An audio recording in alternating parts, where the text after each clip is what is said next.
about 2 o'clock we went and got some lunch, and I went home, and it's like, okay, it's Saturday. I've spent no time with my daughter, and I had an agenda at home yesterday also. So I went home and I got Hannah. I said, come on out here, and I bought her a new bicycle, but it's and I wanted to teach her to ride a bike without training wheels, but the new bike was a little too tall and for her to learn on. So I got her old bike out, and I took off the training wheels. I said, come on, we're going to learn to ride a bike today. So the next thing on the agenda was I taught Hannah how to ride a bike, and you know, she's doing good until I say, you're doing it, baby, and then she'll turn around to smile at me. And some of you all know what happens when you're driving a car. What happens the direction you're looking? Where does the car go?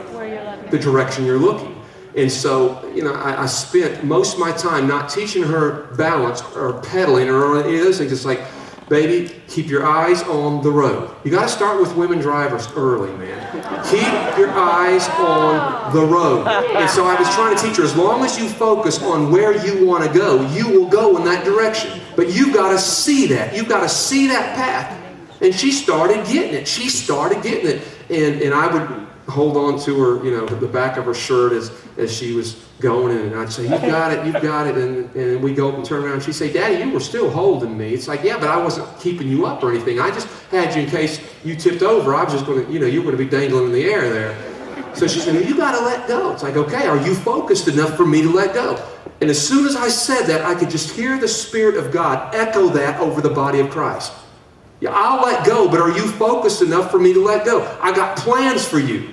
Man, I'm trying to teach you to do something here that's going to change your life. I'll never forget the day that I learned to ride a bicycle. I will never forget that day.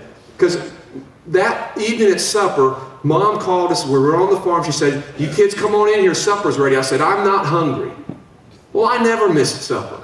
It's like, I'm not hungry. I had just learned to ride a bike, and I rode that thing till past dark. I will never forget that day. And I never had to redo that day. I learned something that day that stuck with me the rest of my life.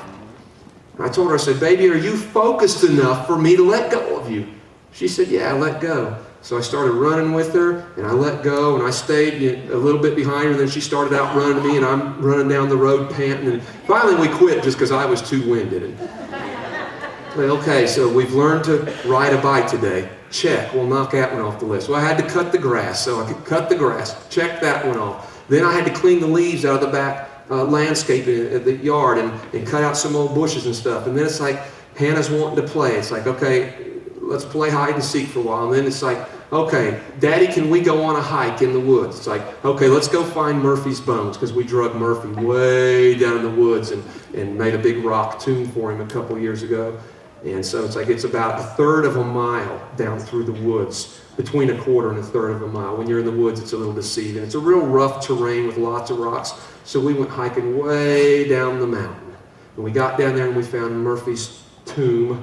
And it's like, okay, well, now we're here. It's like a lot of vacation spots. Okay, you stand there 10 seconds and you look at it, it's like, all right, where are we going now? I said, okay, baby, now listen.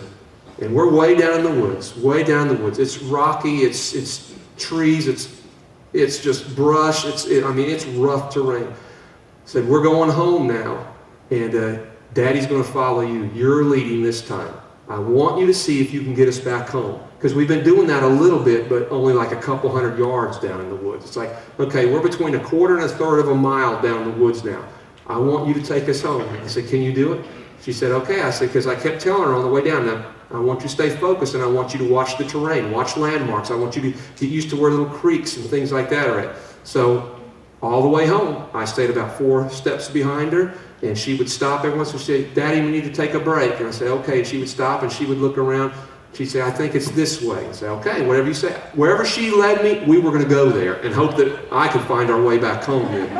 And sure enough, she gets up close enough, and because all the leaves aren't out yet, she says, Daddy, I think I see our house up there. She's all excited. I said, baby, see what happens if you will just stay focused in life.